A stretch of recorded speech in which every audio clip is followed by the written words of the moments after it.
The Outer Rim space station buzzed with the cacophony of 100 different species, all trying to conduct business at once.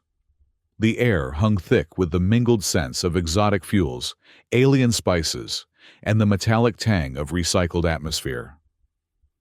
Commander Vela of the Azuran fleet stood at the edge of the crowded marketplace, her azure skin gleaming under the harsh fluorescent lights. Her 4 arms hung at her sides, 2 visible, 2 hidden beneath her military coat, as her large dark eyes scanned the crowd for potential candidates. She needed a guide. More specifically, she needed someone expendable enough that the High Council wouldn't miss them if things went wrong, yet competent enough to actually get her through the notorious Razorfang corridor alive. The data crystal, hidden in her inner pocket, seemed to pulse with importance, though she knew that was just her imagination. The genetic research contained within could change everything between the Azuran Empire and humanity, but only if she could get it to the right people. Looking for passage through dangerous space, a gravelly voice asked behind her. Vele turned to find a human male leaning against a support pillar, arms crossed over his chest. He was tall even by human standards, with dark hair and eyes that seemed to hold secrets she couldn't fathom. His clothes were practical, worn, but well-maintained, and she noticed the subtle bulges that suggested concealed weapons. "You're the broker Toshin mentioned," she asked. "I am. Name's Marcus, and you're looking at your best option for getting through Razorfang space." He gestured to the human, still leaning against the pillar. "This is Wyatt, former Earth Defense Force current freelancer. He's made the run through the corridor 7 times without losing a client." Vele studied Wyatt more carefully. There was something about him that didn't quite fit. His relaxed posture seemed almost too casual, as if he was holding himself back from something. When he met her gaze, she saw intelligence there, but also a carefully controlled intensity that made her secondary arms twitch involuntarily. "The Azuran fleet has a standing policy against employing human mercenaries," she said, though even as the words left her mouth, she knew she didn't have much choice. Wyatt's mouth quirked up in what might have been amusement.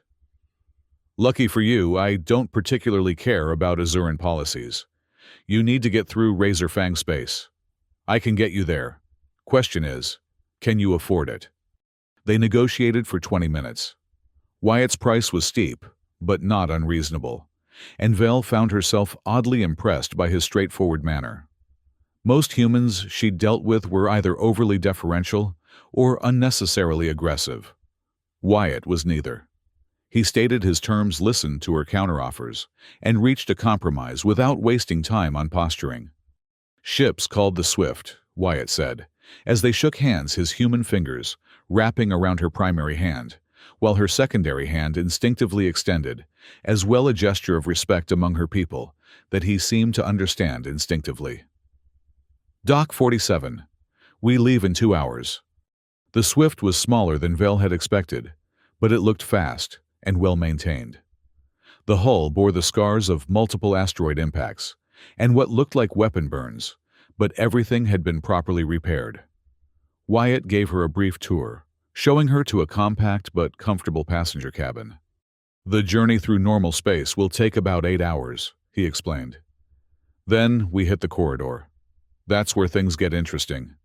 As the Swift detached from the station and began its journey, Vel found herself studying her guide more closely. He moved through the ship with an easy familiarity, but there was something else in the way he operated the controls. His reactions seemed too fast, his movements too precise. She'd seen enhanced humans before, but Wyatt didn't have the telltale surgical scars or bioports that usually marked serious augmentation. They were 6 hours into the journey when alarms began blaring throughout the ship. Vele rushed to the cockpit to find Wyatt's hands flying over the controls, his earlier casual demeanor replaced by sharp focus. "What's happening?" "Someone sabotaged the hyperdrive while we were docked," he said without looking up. "We're dropping out of hyperspace now." The stars outside the viewport suddenly snapped from streaks back to points of light. In the distance, Vel could see a planet, its surface covered in what looked like dense vegetation. Can you fix it? Wyatt's jaw tightened. Not in space. We need to land. He paused, studying his instruments. That's Colaris. Not the worst place to make emergency repairs, but not the best either. Within an hour, they were descending through Colaris's atmosphere. The planet's surface was covered in a vast forest that seemed to glow with an eerie inner light. As they drew closer, Vale could see that the trees themselves were bioluminescent, their trunks and leaves pulsing with soft blues and greens. The Swift touched down in a small clearing, its landing thrusters scorching the alien grass. Wyatt immediately began pulling panels off the hyperdrive housing, revealing the extent of the damage. Sophisticated job, he muttered. Whoever did this knew exactly what they were doing. It'll take at least 6 hours to fix, maybe 8. Vale felt a chill that had nothing to do with the planet's atmosphere. You think someone doesn't want us to reach our destination? I think someone wanted us specifically here. Wyatt straightened his eyes, scanning the tree line. This planet isn't uninhabited. As if summoned by his words, a low growling emanated from the forest around them. Vale's skin paled to a lighter shade of blue as she recognized the sound. Every Azuran child learned about razorfangs in their xenobiology classes. We need to get back to the ship, she whispered. But it was too late. 3 massive shapes emerged from between the glowing trees. Razorfangs were terrifying to behold, standing nearly 3 meters tall at the shoulder. Their bodies were covered in chitinous plates that reflected the forest's bioluminescent glow, and their namesake fangs curved down from their upper jaws like twin scythes. But it was their intelligence that made them truly dangerous. These weren't mindless beasts. They were apex predators that hunted with cruel intelligence. The creatures spread out in a classic hunting formation, cutting off any route back to the ship. Vela quickly drew her plasma sidearm, knowing even as she did so that it would be like shooting pebbles at a starship. Azuran weapons were designed for ship-to-ship combat and crowd control, not taking down apex predators. Stay behind me, Wyatt said quietly. To Vela's surprise, she didn't see any weapon in his hands. In fact, he seemed to be removing his gloves. What are you doing? We need to run. The first Razorfang charged. What happened next would be burned into Vela's memory for the rest of her life. Wyatt didn't dodge. He didn't run. He didn't even draw a weapon. Instead, he stepped forward, reached out with both hands, and caught the charging predator by its mandibles. The impact should have crushed him. The Razorfang weighed over half a ton and had been moving at full sprint. But Wyatt held at his feet, sliding back only a few centimeters as he absorbed the creature's momentum. The muscles in his arms bulged his shirt, tearing as his frame expanded. Then he twisted. The sound was horrible, a wet snapping that seemed to echo off the glowing trees. The Razorfang's neck broke with an audible crack, and its massive body went limp. Vele stared in shock, but Wyatt was already moving. The second predator leaped, its claws extended. Wyatt caught it in midair, his hands finding purchase on its chitinous hide. With movements too fast for Vale to fully track, he began tearing. It wasn't a fight. It was something far more primal and terrifying. Wyatt's hands, bare human hands, punched through the creature's armored hide as if it were paper. He ripped off chunks of chitin, exposing the soft flesh beneath, then tore into that as well. The Razorfang's death screams filled the air, but Wyatt's expression never changed. He worked with mechanical precision, dismantling the apex predator piece by piece. The third Razorfang, apparently having more intelligence than its companions, turned and fled into the forest. Wyatt stood among the carnage, his clothes torn and blood-splattered, breathing heavily, but otherwise unharmed.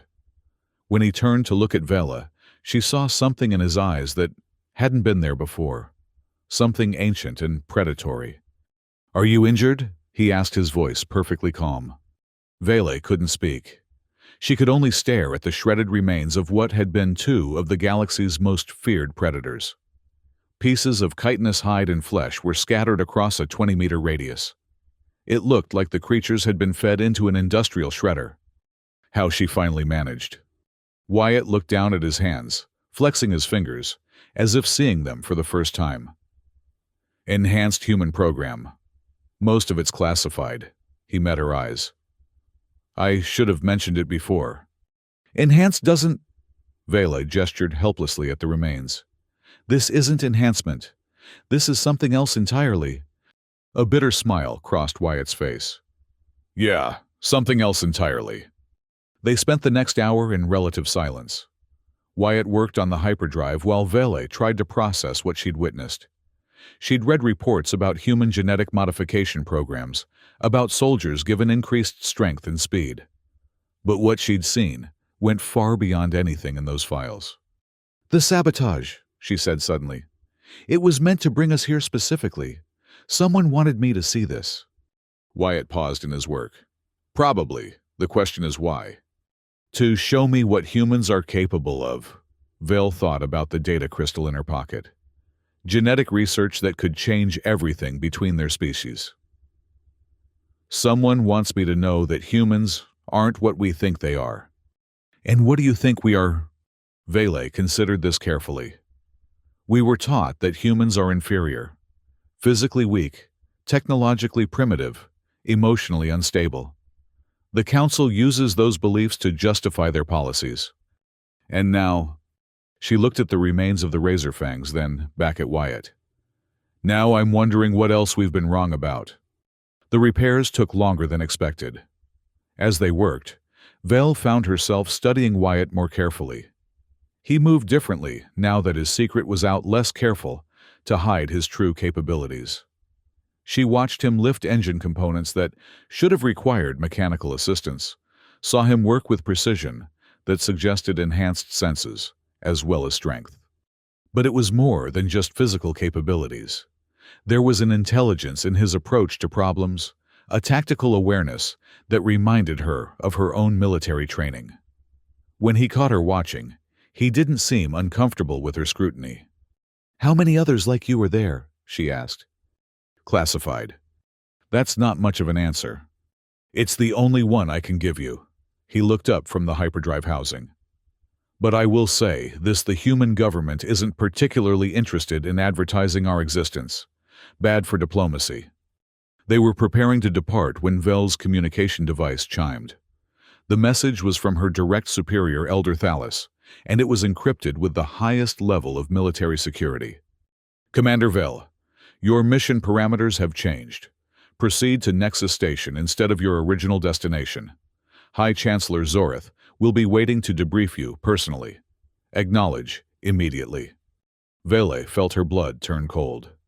Zorith was the most conservative member of the High Council, a firm believer in Azuran superiority, and an opponent of any kind of cooperation with other species. If he was involved, her mission was probably compromised. Problem? Wyatt asked, noticing her expression. Vele made a decision that would have seemed impossible just hours ago. She showed him the message. Wyatt read it quickly. Sounds like a trap. I think so too. Vele touched the data crystal in her pocket. The research I'm carrying could change how our species interact. If the conservatives get hold of it, they'll bury it. Or worse. She looked at him directly. I need to get this to the Resistance instead. But Nexus Station is heavily guarded, and they'll be expecting me. Wyatt was quiet for a long moment. You're asking me to help you commit treason against your own government. I'm asking you to help me do what's right. Another pause. It'll cost extra. Despite everything, Vela almost smiled. How much extra? We'll work something out. The journey to Nexus Station took another day. During that time, Vela found herself opening up to Wyatt in ways that surprised her. They talked about their respective worlds, their military experiences, their doubts about the politics that governed their lives. I used to believe in the Empire, she admitted, as they shared a meal in the ship's small galley. I thought we were bringing order to the galaxy, protecting civilized species from chaos. And now I think maybe we just became another kind of chaos. She watched Wyatt eat, noting how he consumed nearly twice what seemed normal for a human his size. What about you? Do you believe in what Earth's government is doing? I believe in protecting people who can't protect themselves, he said simply. Sometimes that aligns with official policy. Sometimes it doesn't. As they approached Nexus Station, Wyatt outlined his plan. It was audacious, risky, and relied heavily on his unique capabilities. But it was also the best chance they had. Nexus Station was a massive structure, part military base, part research facility, part diplomatic outpost. It orbited a dead star, drawing power from the stellar remnants radiation. As the Swift approached, they were hailed by station control. Swift, you are clear for docking at Base 17. Commander Vell is to report to Sector 7 immediately upon arrival. Acknowledged, Wyatt replied smoothly. They docked without incident. As they prepared to disembark, Wyatt handed Vell a small device. Emergency beacon, he explained. If things go bad, activate it. I'll find you. Sector 7 was deep within the station, accessible only through multiple security checkpoints. Vele made her way through them, her nervousness growing with each scan and verification. When she finally reached the designated meeting room, she found High Chancellor Zorith waiting for her, along with two other figures she didn't recognize. Zorith was an imposing Azuran, nearly 2 meters tall with deep purple skin that marked him as nobility. His forearms were adorned with the golden bands of his rank, and his eyes held the cold intelligence of a career politician. Commander Vela, he said without preamble, you have something that belongs to the Empire. There was no point in pretending ignorance. The research data. Indeed, hand it over. Vela hesitated.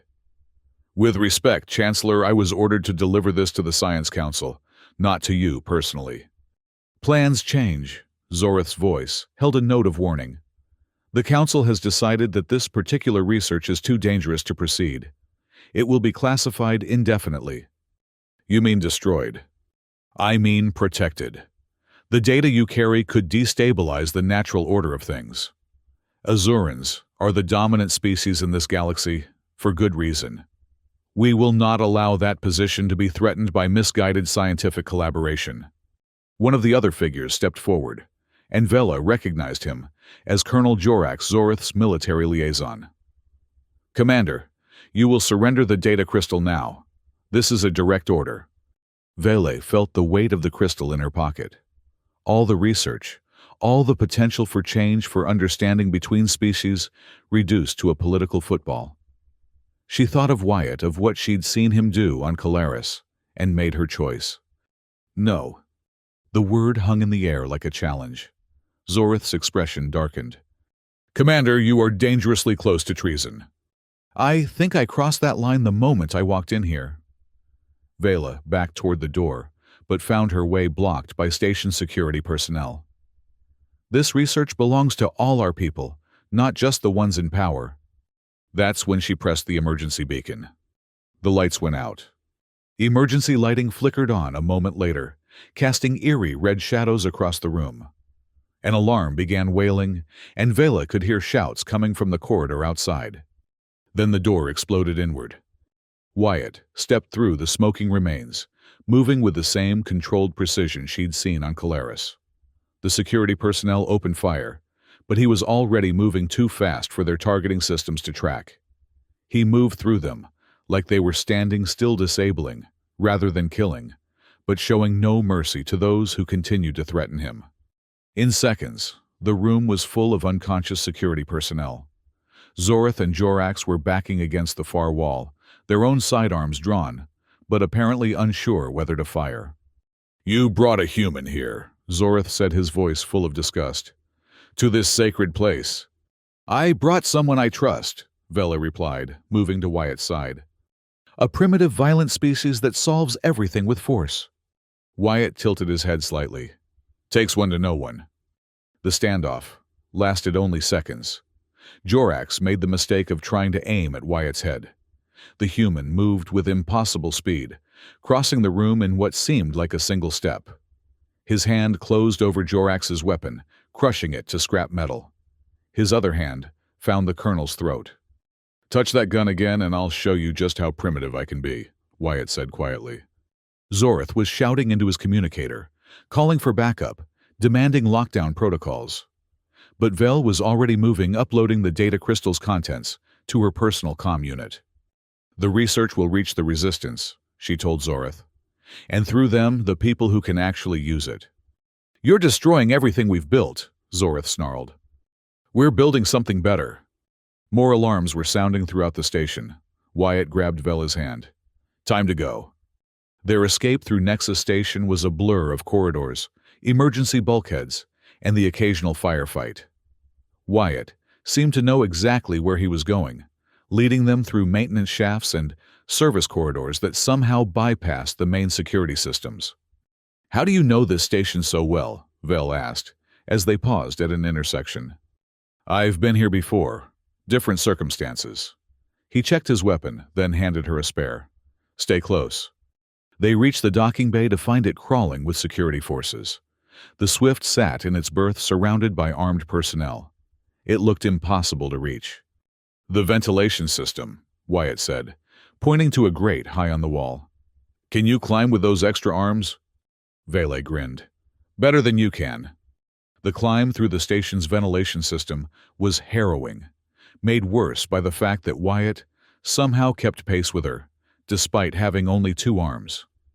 They emerged in a maintenance area directly above the docking bay. "On my mark," Wyatt whispered. "Run straight for the ship. Don't stop for anything." He dropped through the maintenance hatch like a falling star. Vela watched in fascination as he moved through the security forces with brutal efficiency.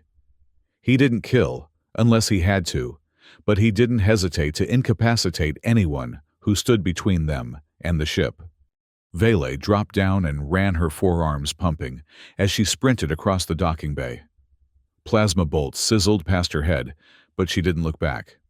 She reached the Swift's boarding ramp, just as Wyatt caught up, having left a trail of unconscious security personnel in his wake. The Swift lifted off under fire, its shields sparking as plasma bolts struck its hull. But Wyatt's piloting was as extraordinary as everything else about him. He threaded the ship through the station's defensive grid, like it was standing still, using micro-jumps and course corrections that should have been impossible for a human to calculate in real time. Once they were clear of the station, Vel immediately began transmitting the research data to a series of resistance contacts. The genetic research years of collaborative work between human and Azuran scientists spread across the galactic network like wildfire. "It's done," she said, slumping in relief. Wyatt nodded, finally, allowing himself to relax. "So what now?" Vele looked at him, this human who had torn apart apex predators with his bare hands, who had fought through an entire military station for her cause, who had chosen to help her, even when it meant turning against powerful enemies. "Now we see what kind of future we can build together." The Swift jumped to hyperspace, leaving Nexus Station far behind. In the days that followed, the genetic research would spark debates, protests, and eventually genuine efforts at cooperation between species. The old conservative faction would fight the changes, but they had lost the information war. As for Vela and Wyatt, they found themselves bound together by more than just shared danger. In the weeks following their escape, as they traveled from system to system, staying one step ahead of those who wanted them dead or captured, they discovered something neither had expected. Love didn't care about species boundaries. They were different in so many ways. Her forearms to his too, her azure skin to his brown, her careful military precision to his controlled ferocity. But they shared something deeper, a belief that the future could be better than the past, that cooperation was possible, even between the most unlikely allies. Sometimes late at night, aboard whatever ship they were traveling on, Vale would ask Wyatt about his enhancements, about what had been done to him to make him so much more than human. He would tell her what he could, speaking of experimental procedures and genetic modifications that went far beyond what either government publicly admitted. "Do you ever regret it?" she asked one night as they watched the stars streak past. "What they made you into?" Wyatt considered the question seriously. "I regret what I had to give up to become this, but I don't regret what I can do with these abilities." "Even the violence?" "Especially the violence. Because sometimes violence is the only thing that stands between innocent people and those who would hurt them. Vele thought about the razor fangs, about the security forces on Nexus Station, about all the times Wyatt's strength had been the difference between success and failure, between life and death. My people were taught that humans were weak, she said. But you're not weak at all, are you? We're not what anyone expects us to be, human, Azuran, or otherwise. Their relationship deepened as they worked together, becoming partners in every sense of the word. They established a small network of allies, people from various species, who believed in the same future they did. The genetic research continued to spread, finding its way to scientists and researchers who could build on the work. Changes came slowly, but they came.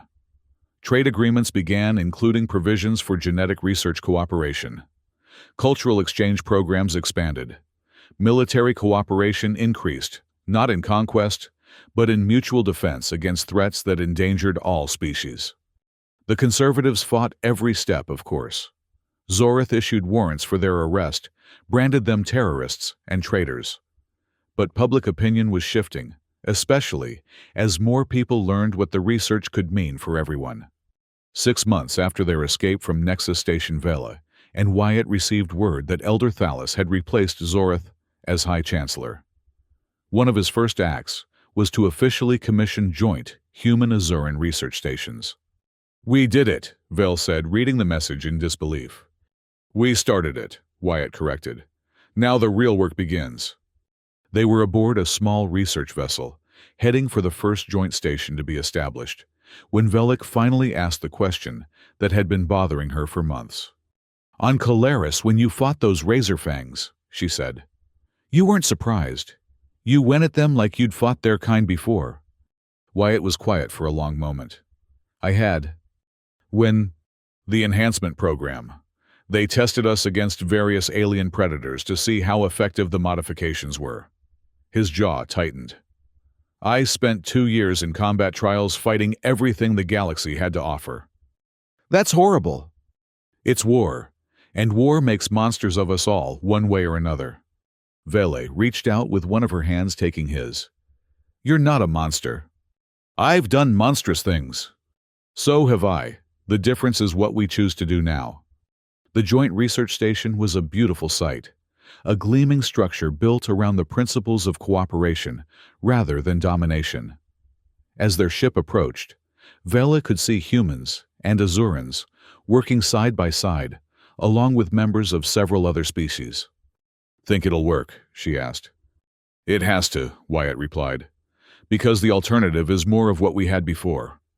They docked at the station and were met by a delegation that included both human and Azuran dignitaries. Dr. Sarah Martinez, the human head of the genetics department, greeted them warmly. Commander Vela Wyatt, welcome. We've been expecting you. Dr. Keshan, the Azuran co-director, stepped forward as well. The research you preserved has already led to 3 breakthrough discoveries. We cannot thank you enough.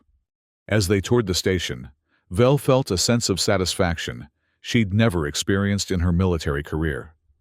Here was something worth building, worth fighting for. Not conquest or dominance, but genuine cooperation and progress. That evening, as they stood on the station's observation deck, watching the stars, Wyatt put his arm around Vel's waist. She leaned into him, her own arms wrapping around his shoulders. Do you think we'll be remembered? She asked. I hope not, Wyatt said. I hope what we did becomes so normal, so accepted, that no one remembers there was ever a time when it was remarkable. They stayed on the research station for several weeks, helping to establish protocols and security measures. But eventually, the call of adventure called to them again.